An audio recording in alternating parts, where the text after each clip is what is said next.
শুনছেন নীরব ভালোবাসার আগুন, পর্ব 23। লেখিকা সামিয়া ইসলাম আর কণ্ঠে আমি ছোঁয়া। মিষ্টির মাথায় যেন আকাশ ভেঙে পড়ল। কিছুক্ষণ আগেই আরিয়ানের সাথে কথা হয়েছে। অনেক সাহস করে নিজের প্রেগন্যান্সির বিষয়টা আরিয়ানকে জানিয়েছিল, কিন্তু কথা শুনে আরিয়ান এক মুহূর্তও দেরি করল না। ঠান্ডা গলায় বলল, বাচ্চাটা নষ্ট করে ফেলো। মিষ্টি যেন বিশ্বাসই করতে পারছিল না। কাপা গলায় বলল, কি বলছো তুমি? তুমি এগুলো আমি কিভাবে একটা নিষ্পাপ প্রাণকে হত্যা করব? দোষটা তো আমাদের দুজনের। এই বাচ্চাটা তো কিছুই করেনি।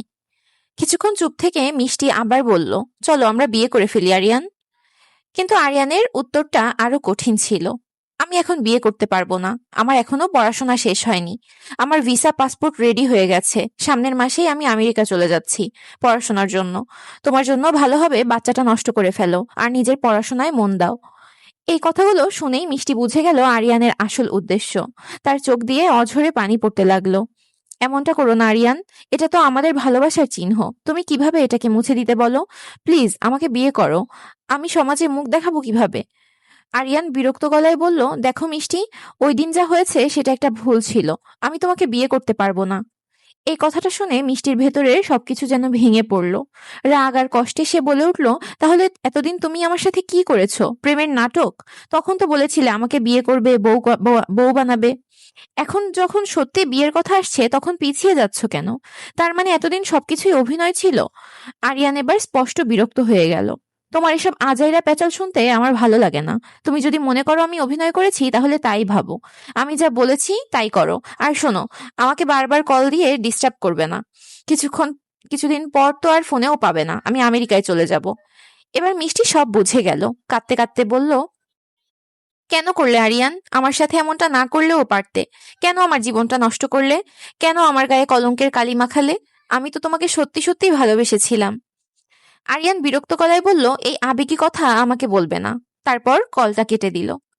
ওপাশে ফোনের স্ক্রিনের দিকে তাকিয়ে স্তব্ধ হয়ে বসে রইল মিষ্টি। এদিকে তামান্না আহমেদ এতক্ষণ মেয়ের সব কথাই শুনেছেন। তার চোখে রাগ আর হতাশা জমে উঠেছে। প্রথমে তিনি ভেবেছিলেন থানায় গিয়ে আরিয়ানের বিরুদ্ধে মামলা করবেন, কিন্তু আবার ভাবলেন বিষয়টা যদি এলাকায় জানাজানি হয়ে যায় তাহলে মেয়ের জন্য আরো বড় সমস্যা হবে। অনেক ভেবে তিনি কঠিন একটা সিদ্ধান্ত নিলেন। মিষ্টিকে উদ্দেশ্য করে বললেন, কাল সকালে তোকে হসপিটালে নিয়ে যাব, অ্যাবর্শন করাতে হবে, প্রস্তুত থাকিস। এই কথা শুনে মিষ্টির বুকের ভেতরটা মোচড় দিয়ে উঠল, যেন কলিজাটা কেউ চেপে ধরেছে। তামান্না আহমেদও মেয়ের উপর ভীষণ বিরক্ত। এই মেয়ের জন্যই আজ এমন পরিস্থিতি দেখতে হচ্ছে। সারা রাত ঘুমাতে পারলেন না। সারা রাত ঘুমাতে পারল না মিষ্টিও। অনেক ভেবেছে, অনেক কেঁদেছে, কিন্তু কোনোভাবেই নিজের মনকে বোঝাতে পারল না সে কিভাবে নিজের পেটের নিষ্পাপ একটা প্রাণকে হত্যা করবে। অবশেষে দীর্ঘ লড়াইয়ের পর সে একটা সিদ্ধান্ত নিল। সমাজ কি বলবে, পাড়া প্রতিবেশী কি বলবে, এসব আর ভাববে না। এই বাচ্চাকে সে জন্ম দেবে, প্রয়োজন হলে বাড়ি ছেড়েও চলে যাবে, কিন্তু নিজের সন্তানের প্রাণ সে কখনোই নষ্ট করবে না। রাতের খাবার খেতে বসেছেন মুশফিক আহমেদ আর তামান্না আহমেদ। ঠিক তখনই দরজা খুলে ঘরে ঢুকলো মেহেদি। মনে হচ্ছে সে খুবই খুশি। এক হাতে দুইটা মিষ্টির প্যাকেট, অন্য হাতে একটা বড় চকলেটের বক্স। ঘরে ঢুকেই মেহেদি দৌড়ে গিয়ে বাবা মাকে জড়িয়ে ধরলো। হাসি মুখে উচ্ছ্বাসিত গলায় বলল, আব্বু আম্মু, এই নাও মিষ্টি খাও। আমার এতদিনের স্বপ্ন, তোমাদের স্বপ্ন সবকিছু পূরণ হতে যাচ্ছে। মুশফিক আহমেদ অবাক হয়ে তাকালেন ছেলের দিকে। কি হয়েছে বাবা? মেহেদি আনন্দে প্রায় লাফিয়ে উঠল। আমি কলেজ থেকে স্কলারশিপ পেয়েছি। খুব শিগগিরই আমি আমেরিকা যাব পড়াশোনার জন্য, আর আমার সব খরচ এক বড় ভাই বহন করবেন। এই কথা বলেই সে আবার তামান্না আহমেদকে জড়িয়ে ধরল। চিন্তা করো না আম্মু, আমাদের আর দুঃখ কষ্ট থাকবে না। আমি সব ঠিক করে ফেলবো। তোমার সব স্বপ্ন পূরণ হবে। ছেলের মুখে এই খবর শুনে আনন্দে চোখ ভিজে উঠল তামান্না আহমেদের। মুশফিক আহমেদের মুখেও অনেকদিন পর হাসি ফুটল, কিন্তু সেই আনন্দের মাঝেই হঠাৎ মেহেদি চকলেটের বক্সটা হাতে নিয়ে চারিদিকে তাকিয়ে বলল, আচ্ছা আম্মু, মিষ্টি কই? ওর জন্যই তো চকলেটগুলো এনেছি। এই কথাটা শোনার সাথে সাথেই তামান্না আহমেদ আর মুশফিক আহমেদের মুখের হাসি মিলিয়ে গেল। দুজনেই চুপ হয়ে গেলেন, কারণ আগের দিনই তামান্না আহমেদ সবকিছু খুলে বলেছিলেন মুশফিক আহমেদকে। মিষ্টির জীবনে ঘটে যাওয়া সেই ভয়াবহ ঘটনার কথা সবকিছু শুনে মুশফিক আহমেদ রাগে অগ্নিশর্মা হয়ে গিয়েছিলেন। রাগের মাথায় মেয়েকে মারার জন্য উঠেছিলেন, কিন্তু তামান্না আহমেদ তাকে থামিয়ে দিয়েছিলেন। তিনি শান্ত গলায় বলেছিলেন, এখন এখন বকাঝকা করে আর কি লাভ? যা হওয়ার তা হয়ে গেছে। এখন ভাবো সামনে কি করা যায়। সেই কথায় ধীরে ধীরে শান্ত হয়েছিলেন মুশফিক আহমেদ। তবুও তার বুকের ভেতর একটা অদ্ভুত কষ্ট কাজ করেছিল। কেন জানি মনে হচ্ছিল এই ঘটনা হয়তো তার নিজের জীবনের কোনো পাপের শাস্তি, যা আজ তার মেয়েকে ভোগ করতে হচ্ছে। এদিকে মেহেদী আবার জিজ্ঞাসা করলো, কি হলো আম্মু, মিষ্টি কই? ও কি এখনো খেতে আসে নাই? তামান্না আহমেদের মুখের দিকে তাকিয়েই মেহেদীর মনে সন্দেহ জাগলো, কিছু একটা ঠিক নেই। এক মুহূর্ত দেরি না করে সে সোজা মিষ্টির রুমের দিকে এগিয়ে গেল। দরজাটা একটু ধাক্কা দিতেই খুলে গেল। ভিতরে ঢুকেই সে থমকে দাঁড়ালো। মিষ্টি বিছানার কোণে বসে আছে আর নীরবে কাঁদছে। কান্নায় মিষ্টির চোখ, নাক, মুখ ফুলে গেছে। চোখ দুটো লাল হয়ে আছে। মনে হচ্ছে অনেকক্ষণ ধরে কাঁদছে সে। ছোটবেলা থেকে যে বোনটাকে সে হাসি খুশি দেখেছে, সেই বোনকে এভাবে ভেঙে পড়ে থাকতে দেখে মেহেদীর বুকের ভেতরটা হঠাৎ করে মোচড় দিয়ে উঠল। ধীরে ধীরে এগিয়ে গিয়ে মিষ্টির পাশে বসে পড়ল। নরম গলায় বলল, কি হয়েছে রে? আমার আদরের ছোট বোনটা এভাবে কাঁদছে কেন? মিষ্টি মাথা তুলে ভাইয়ের দিকে তাকালো, আর সেই দৃষ্টিতে ছিল অসীম কষ্ট, লজ্জা আর ভাঙা স্বপ্নের ভার। ভাইকে দেখে হঠাৎ করে আরো জোরে কেঁদে উঠল মিষ্টি। বোনকে এভাবে ভেঙে পড়ে কাঁদতে দেখে মেহেদীর বুকের ভেতরটা কেমন যেন মোচড় দিয়ে উঠল। ছোটবেলা থেকে সে এই আদরের ছোট বোনটাকে সবসময় হাসি খুশিই দেখেছে। আজ সেই বোনটার এভাবে ভেঙে পড়ে থেকে কাঁদছে, এটা সে কিছুতেই মেনে নিতে পারছে না। ধীরে ধীরে মেহেদী এগিয়ে গিয়ে মিষ্টির পাশে বসে পড়ল। খুব আস্তে করে তার মাথায় হাত বুলাতে লাগলো। মেহেদী বুঝতে পারছিল ঘটনাটা ছোটখাটো কিছু নয়, খুব বড় কিছু ঘটেছে। তাই সে রাগ না করে খুব শান্ত গলায় বলল, কি হয়েছে রে মিষ্টি? কেন এভাবে কাঁদছিস? ভাইয়ের স্নেহমাখা স্পর্শ পেয়ে মিষ্টির বুকের ভেতরে জমে থাকা সব কষ্ট যেন একসাথে বেরিয়ে এলো। কান্নায় ভেঙে পড়ে সে গড়গড় করে বলতে শুরু করলো আরিয়ানের সাথে তার সম্পর্ক, প্রেগনেন্সির কথা জানানো, আরিয়ানের নিষ্ঠুর কথা, সবকিছু। সব কথা শুনে এক মুহূর্তে মেহেদীর মাথায় যেন রক্ত উঠে গেল। চোখ দুটো লাল হয়ে উঠল রাগে, কিন্তু তবুও সে নিজেকে সামলে নিল। এখন রাগ দেখালে বোনটা আরো ভেঙে পড়বে, এটা সে জানে। তাই আবার মিষ্টির মাথায় হাত বুলিয়ে নরম গলায় বলল, কাঁদিস না মিষ্টি, আমি ছাড়বো না ওই কুত্তার বাচ্চাকে। আমার বোনের সাথে প্রতারণা করেছে, ওকে আমি ছেড়ে দেব না। এরপর হাতে থাকা চকলেটের বক্সটা মিষ্টির দিকে বাড়িয়ে দিল, এই নে, তোর জন্য এনেছিলাম। তারপর নিজের হাত দিয়ে মিষ্টি চোখের পানি মুছিয়ে দিয়ে বলল, একদম কাঁদবি না। যে তোকে ছেড়ে চলে গেছে তার জন্য কান্না করা লাগে না, তোর ভাইয়া তো আছেই, সবকিছু আমি সামলে নিব। তুই শুধু আমার উপরে ভরসা রাখ। মেহেদী যতই শক্ত হয়ে কথা বলুক, তার নিজের বুকের ভেতরটাও ভীষণ কষ্টে ভরে আছে। আদরের ছোট বোনের জীবনে এমন একটা ঘটনা ঘটেছে, এটা সে কিছুতেই মেনে নিতে পারছে না। কিন্তু সেই কষ্টের একটুও মিষ্টিকে সে বুঝতে দিল না। ভাইয়ের সান্ত্বনা আর আশ্বাস পেয়ে ধীরে ধীরে মিষ্টির কান্নাটা একটু থামলো। সে শুধু নিঃশব্দে ভাইয়ের দিকে তাকিয়ে রইল, যেন এই মুহূর্তে পৃথিবীতে তার একমাত্র ভরসা এই মানুষটাই। 1 মাস পর আমেরিকার বিখ্যাত স্ট্যানফোর্ড ইউনিভার্সিটির বিশাল ক্যাম্পাসে বিকেলের নরম আলো ছড়িয়ে পড়েছে। ইউনিভার্সিটির বড় লেকের পাশে একা দাঁড়িয়ে আছে আরিয়ান। লেকের পানিতে হালকা বাতাসে ছোট ছোট ঢেউ উঠেছে।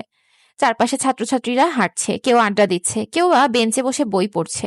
সবকিছু এত সুন্দর, এত শান্ত। তবুও আজ আরিয়ানের মনটা অদ্ভুতভাবে খারাপ লাগছে। কেন খারাপ লাগছে সে নিজেও বুঝতে পারছে না। আজকাল প্রায়ই তার মিষ্টির কথা মনে পড়ে। অকারণেই মিষ্টিকে খুব মিস করছে সে। কিন্তু কেন করছে সেটা সে নিজেই বুঝতে পারছে না। সে তো মিষ্টিকে ভালোবাসতো না, শুধু ব্যবহার করেছিল। এই কথাটা সে নিজের মনকে 1000 বার বোঝানোর চেষ্টা করেছে, কিন্তু প্রতিবারই যেন কোথাও গিয়ে থেমে যায়। মনে হয় ভেতরের কোথাও একটা অদ্ভুত অনুশোচনা তাকে কুরে কুরে খাচ্ছে। হঠাৎই নিজেকে শক্ত করে ফেললো আরিয়ান। মনে মনে বলল, তুই যা করেছিস একদম ঠিক করেছিস। আবার নিজেকেই বোঝাতে লাগলো, আরিয়ান তুই ঠিক কাজই করেছিস, তোর কোনো ভুল নেই, এটাই ওদের প্রাপ্য ছিল। ঠিক তখনই তার পাশে এসে দাঁড়ালো এক বিদেশি মেয়ে। মেয়েটি দেখতে খুবই সুন্দরী, কোমর পর্যন্ত লম্বা চুল, কালো হলেও তাতে একটু লালচে আভা রয়েছে।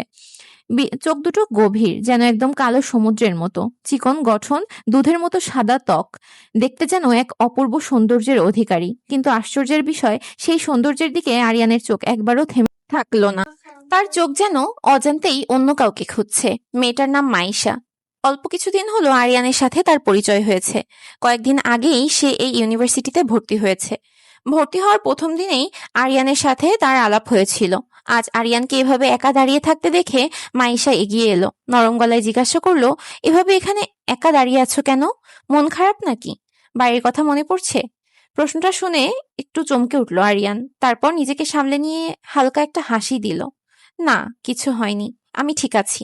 একটু থেমে আবার বলল, এমনি ভালো লাগছিল না, তাই এখানে এসে দাঁড়িয়েছি। মাইশা কিছুক্ষণ চুপ করে আরিয়ানের দিকে তাকিয়ে রইল। তার মনে হচ্ছিল আরিয়ান যা বলছে তার ভেতরে যেন আরো অনেক অজানা গল্প লুকিয়ে আছে। আর লেকের পানি ঢেউয়ের মতোই অস্থির হয়ে উঠেছিল আরিয়ানের ভেতরে লুকিয়ে থাকা অনুভূতিগুলো। আরিয়ান আর মাইশা লেকের পাশে দাঁড়িয়ে কথা বলছিল। ঠিক তখনই দূর থেকে দ্রুত হেঁটে আসতে দেখা গেল মাহিনকে। মাহিন একটু আগে হাসপাতাল থেকে বের হয়েছে। বাসায় যাওয়ার জন্য তাকে ইউনিভার্সিটির সামনের রাস্তা দিয়েই যেতে হয়। তাই সে ভেবেছিল মাইশাকে সাথে করে নিয়ে বাসায় যাবে। কিন্তু অনেকক্ষণ ধরে পুরো ক্যাম্পাসে খুঁজেও মাইশাকে পাচ্ছিল না। হঠাৎ দূর থেকে মাইশাকে দেখতে পেল, কিন্তু তার পাশে আরেকটা ছেলেকে দাঁড়িয়ে থাকতে দেখে একটু অবাক হলো। তাই দ্রুত তাদের দিকে এগিয়ে এলো মাহিন। কাছে এসে একটু বিরক্ত গলায় মাইশাকে বলল, Maisha, what are you doing here? I have been looking for your everywhere in the campus. তারপর আরিয়ানের দিকে তাকিয়ে আবার বলল, and who is he? Maisha তখন হেসে বলল, রিল্যাক্স ভাইয়া, he is my new friend. ভার্সিটিতে আসার পর ওর সাথে পরিচয় হয়েছে।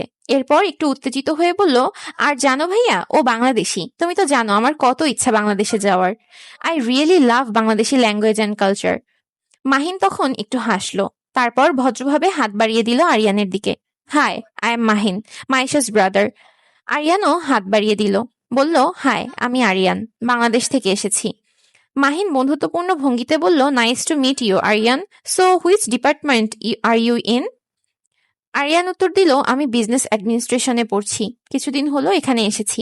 এরপর কিছুক্ষণ তাদের মধ্যে স্বাভাবিক কথাবার্তা চলল, পড়াশোনা, ডিপার্টমেন্ট, ইউনিভার্সিটি লাইফ, এসব কিছু নিয়ে। কিছুক্ষণ পর মাহিন ঘড়ির দিকে তাকিয়ে বলল, all right Maisha, we should go now, it's getting late. Maisha মাথা নাড়ল। তারপর আরিয়ানের দিকে তাকিয়ে মুচকি হেসে হাত নাড়ল। Bye Ariyan, see you tomorrow. আরিয়ানও হালকা একটা মুচকি হাসি দিয়ে বলল, বাই। মাহিন আর মাইশা ধীরে ধীরে সেখান থেকে চলে গেল। আরিয়ান কিছুক্ষণ তাদের চলে যাওয়ার দিকে তাকিয়ে রইল। তারপর আবার চোখ ফিরিয়ে দিল লেকের পানির দিকে। কিন্তু তার মনটা এখনো কোথায় যেন অস্থির হয়ে আছে। বাংলাদেশে তখন সকাল প্রায় 9টা।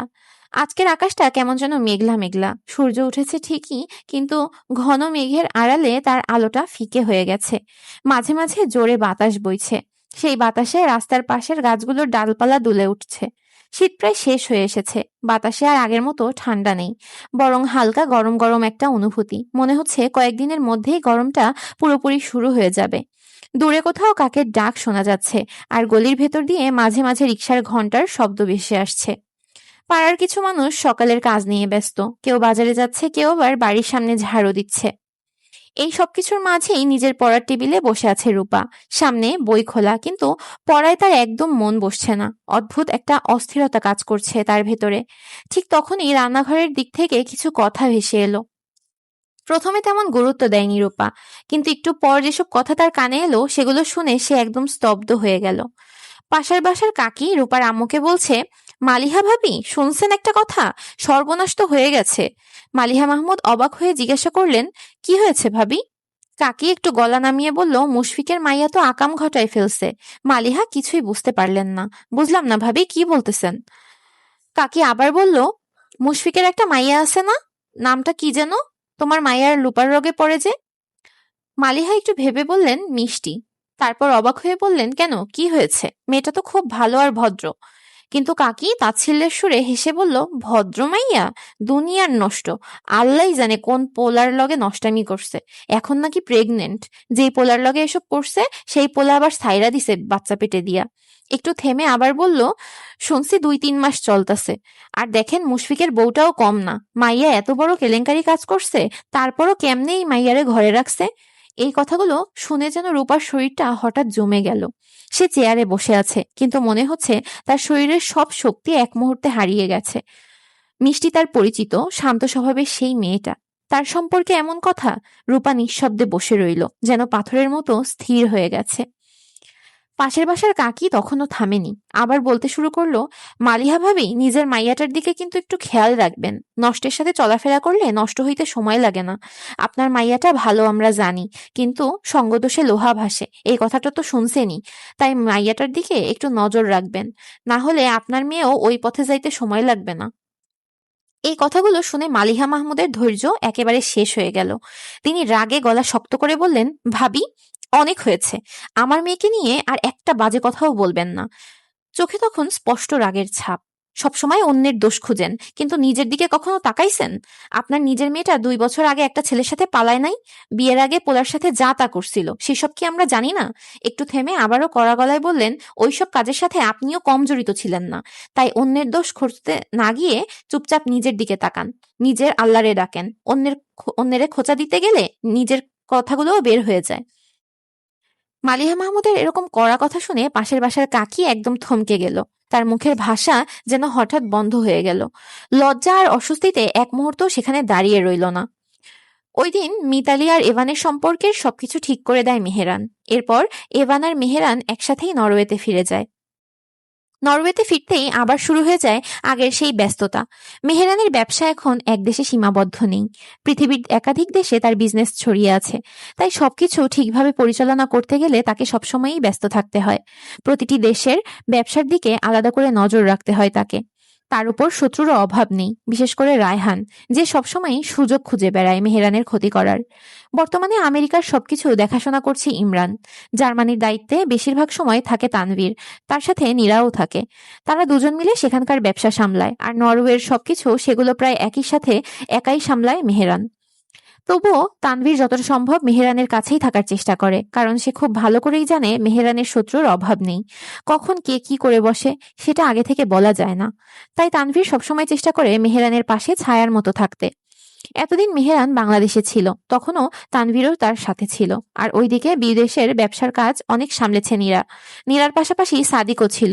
তারা দুজনে মিলে সবকিছু দেখাশোনা করছে, যাতে মেহেরান নির্ভয়ে বাংলাদেশে নিজের কাজ শেষ করতে পারে। কিন্তু এখন মেহেরান আবার নরওয়েতে ফিরে এসেছে, আর এর সাথে সাথে আবার শুরু হয়েছে সেই ব্যস্ত, বিপজ্জনক আর ক্ষমতার খেলা ভরা জীবন। আর মাত্র 1 সপ্তাহ পর সোমাইয়ার বিয়ে। এই বিয়েকে ঘিরে এখন দুই পরিবারেই চলছে ব্যস্ততা আর প্রস্তুতি। নরওয়ে থেকে ইতিমধ্যেই ফয়সালের পরিবারের বেশিরভাগ সদস্য বাংলাদেশে চলে এসেছে। তারা এখন থাকছে ফয়সালের নিজস্ব ডুপ্লেক্স বাড়িতে। মূলত বাড়িটা ফয়সাল নিজেই তৈরি করিয়েছে। যখনই বাংলাদেশে আসে তখনই এখানেই থাকে। তবে এখনো সবাই আসেনি। ফয়সালের ছোট বোন নুসরাত আর তার বাবা রায়হান মল্লিক এখনো আসেনি। তাদের ফ্লাইটের টিকিট নিয়ে একটু ঝামেলা হওয়ার কারণে আরো 2-1 দিন দেরি হবে। অন্যদিকে নাফিসা মল্লিক আর রেদওয়ান ইতিমধ্যেই বাংলাদেশে পৌঁছে গেছে। এদিকে সোমাইয়া এখন শেখবাড়িতেই আছে। বাড়িটির প্রতিটি কোণায় এখন বিয়ের প্রস্তুতি ব্যস্ততা। কে কি করবে, কোনটা কাজ আগে শেষ করতে হবে, সব মিলিয়ে বাড়িটা যেন উৎসবের রঙে ভরে উঠেছে। আজ মূলত সোমাইয়ার বিয়ের শপিং করার কথা ছিল, কিন্তু ফয়সাল হঠাৎ করেই একটা সিদ্ধান্ত নিয়েছে। সে ঠিক করেছে বাংলাদেশে নয়, সোমাইয়ার বিয়ের শপিং হবে আমেরিকায়। আর সেখানকার বিখ্যাত the mall at short hills থেকে সবকিছু কেনা হবে। সকাল সকাল তাই ফয়সাল হাজির হলো শেখ বাড়িতে। সে খুব ভদ্রভাবেই সুফিয়ান শেখের সামনে বলল যে সে চায় সোমাইয়াকে নিয়ে আমেরিকা গিয়ে বিয়ের শপিং করতে। সবকিছু ঠিকঠাক থাকলে কালকের মধ্যেই তারা আমেরিকার উদ্দেশ্যে রওনা দিবে। সুফিয়ান শেখ কিছুক্ষণ ভেবে মুচকি হাসলেন। পাশেই বসেছিলেন রোমানা শেখ।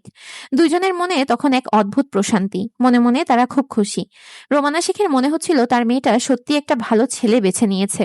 ফয়সালের আচরণ, সম্মান দেওয়ার ভঙ্গি আর দায়িত্বশীলতা দেখে তার মনে একটাই বিশ্বাস জন্মেছে, ফয়সাল সোমাইয়াকে খুব ভালো রাখবে। মেয়েটা জীবনের একটা বড় সিদ্ধান্ত একদম ভুল নেয়নি।